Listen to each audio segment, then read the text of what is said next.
जय शिवराय मित्रांनो, मी महादेव नारायणकर आपल्या यूट्यूब चॅनलवरती स्वागत करतो। मित्रांनो, आज मी जाणार आहे माहूरगडला, जेथे रेणुका मातेचे देवस्थान आहे। तेथून आपण दत्त शिखर, सती अनुसया शिखर आणि रामगडला सुद्धा जाणार आहोत। मित्रांनो, सध्या मी माहूर गावामध्ये आहे, जे नांदेड जिल्ह्यातील किनवट स्टेशनपासून 40 किलोमीटरच्या अंतरावरती आहे। मित्रांनो, जर मी माझ्या प्रवासाबद्दल सांगायचं झालं तर काल मी छत्रपती शिवाजी महाराज टर्मिनस ते किनवट स्टेशनपर्यंत ट्रेनने आलो।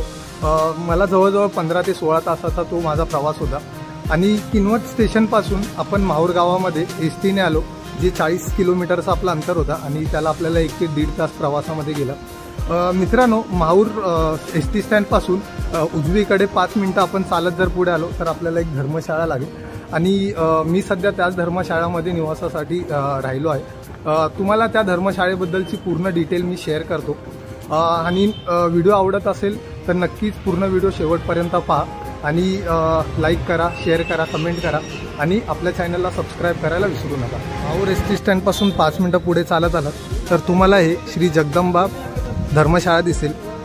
मित्रांनो, तुम्ही धर्मशाळा बघू शकता, खूप स्वच्छ आहे। गेटपासून आत आल्यानंतर मित्रांनो, डावीकडे इकडे धर्मशाळेचं कार्यालय आहे। इथे तुम्ही रीतसर रजिस्ट्रेशन करून रूम बुक करू शकता।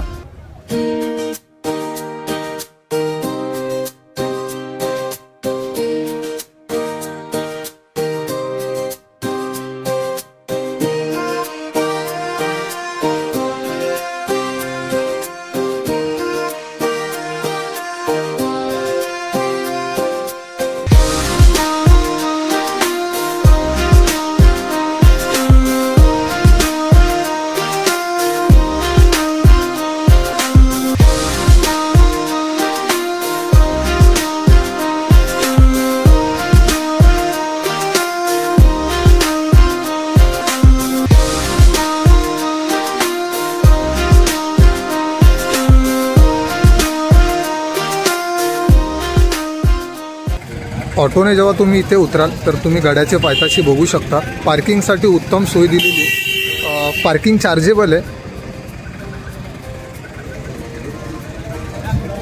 गडावर जाताना सुरुवातीपासून शेवटपर्यंत तुम्हाला खूप सारे दुकान दिसतील।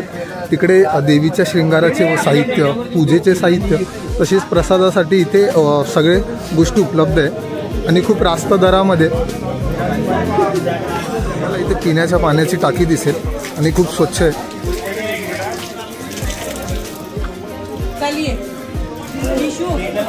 पार्किंग पासून 2 मिनिटं पुढे चालत आलात तर तुम्ही बघू शकता, आपल्याला इथे पायऱ्या आहेत। 250 पायऱ्या वर चढल्यानंतर आपल्याला रेणुका मातेच्या देवस्थानामध्ये जाता येईल। गडावरती जाणारा जो मार्ग आहे तो खूप सोपा आहे। तुम्ही पायऱ्यांची रचना बघू शकता, खूप चांगल्या पद्धतीने बनवलं आहे, त्यामुळे कोणत्याही वयातल्या लोकांना इथे चढण्यासाठी सोयीस्कर आहे।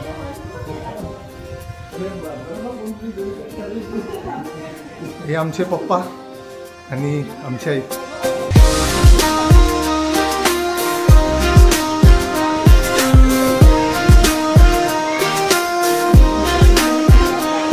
आपल्यासोबत एक दुकानदार काका आहेत, आपण त्यांचं नाव आणि आपल्याला इथे देवीसाठी लागणारे जे वस्तू आहेत त्या प्रत्येक गोष्टीची आपण माहिती घेऊ।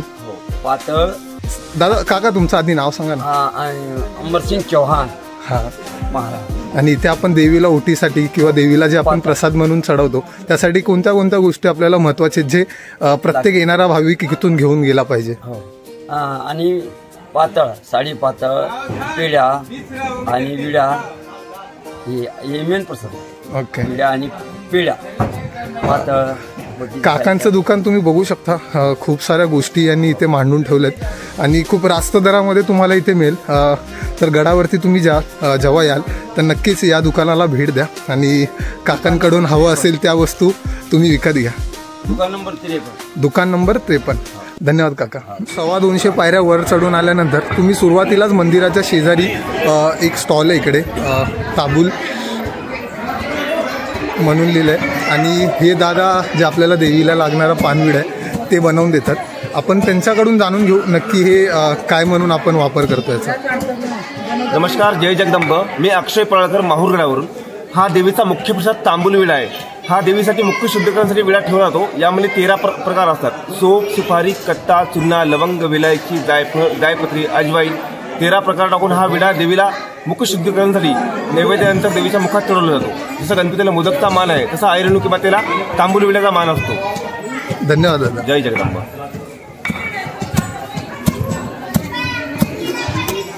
मंदिराचा बाहेरील परिसर तुम्ही बघू शकता, खूप स्वच्छ आहे आणि इथे उत्तम बसण्याची सोय केलेली आहे. आणि हे मंदिराच्या आवारातून दिसणारा व्ह्यू.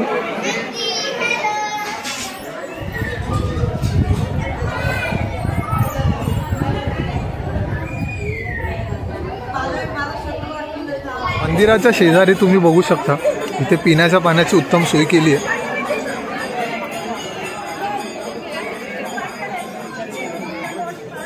मंदिरामध्ये रांग लावून जाण्यासाठी तुम्ही बघू शकता ही उत्तम सोय केलेली आहे.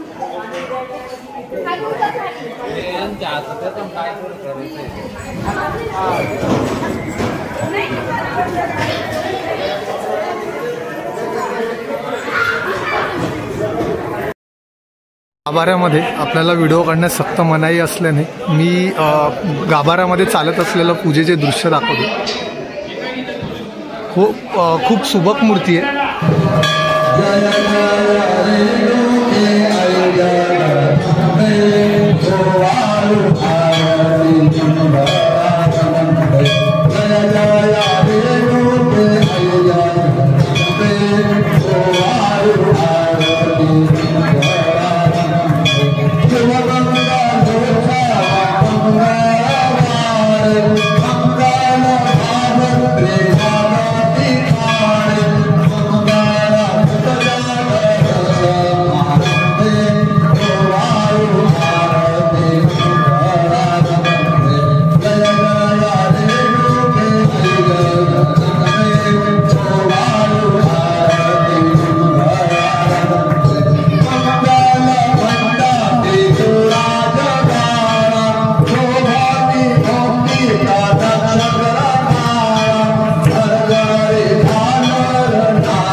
मंदिराच्या गाभाऱ्यातून जेव्हा आपण बाहेर पडतो तर समोरासमोर तुम्ही बघू शकता इथे जमदग्नी ऋषींचे मंदिर आहे.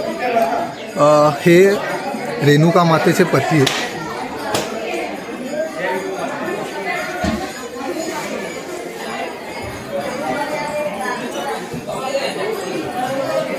आणि इथे आतमध्ये महादेवाचे पिंड आहे.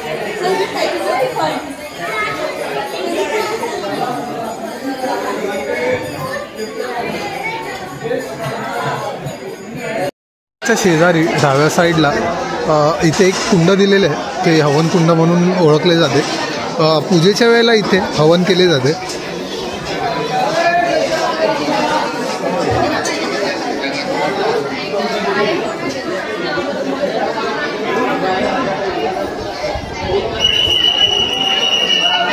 मंदिर परिसर तुम्ही बघू शकता. तिकडे एक मंदिर आहे. हे श्री गणेश मंदिर,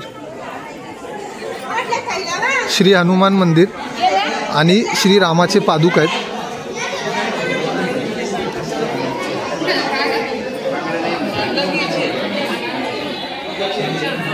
हे श्री रामाचे पादुका.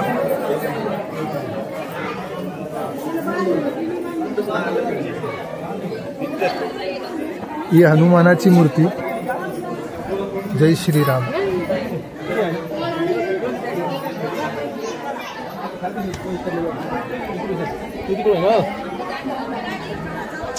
आणि गणपती बाप्पाची मूर्ती.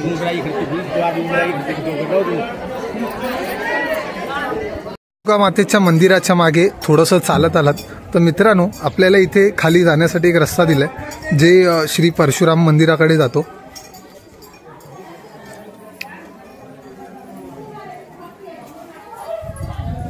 त्याला माहिती आहे, त्याला माहिती आहे फोटो काढायचा फोटो याला होत नाही। बाया आल्या की परशुराम मंदिराकडे जाण्यासाठी मित्रांनो खूप छान पायऱ्या बनवल्यात।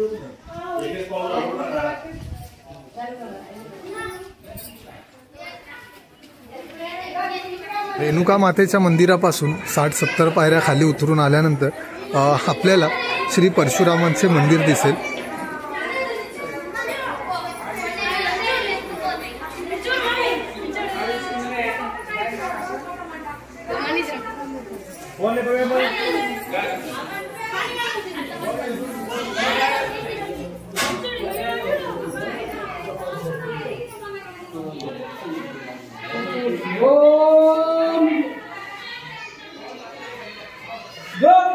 पण परशुराम मंदिराच्या मागच्या बाजूला थोडं चालत याल तर आपल्याला एक कुंड दिसेल। हे भगवान परशुराम कुंड म्हणून ओळखले जाते। नक्की याचा वापर कशासाठी व्हायचा त्याच्याबद्दल इथे काही माहिती दिली नाहीये।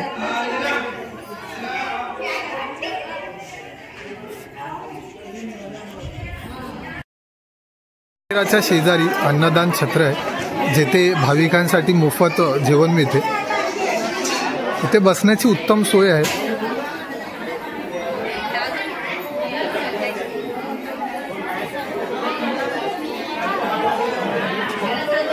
रेणुका मातेच्या दर्शनाला जाताना माहूर बसस्टँडपासून ऑटोने 10 मिनिटाच्या अंतरावरती असलेले श्री स्वामी समर्थ अन्नछत्र मंडळ तुम्हाला दिसेल।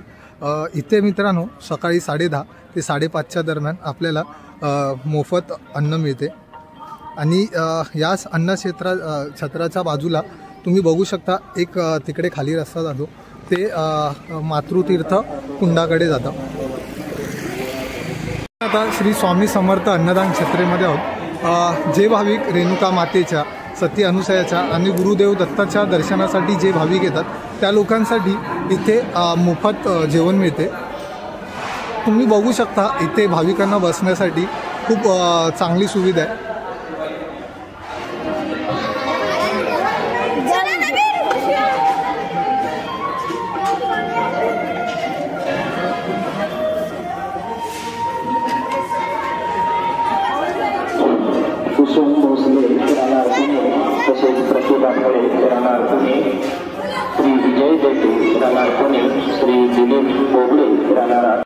स्वामी समर्थ अन्नदान छत्र मंडळापासून 1.5 किलोमीटरच्या अंतरावरती इथे आपल्याला मातृतीर्थ कुंड दिसेल आणि खूप छान वातावरण आहे सध्या आणि एकदम मनमोहक दृश्य आहे।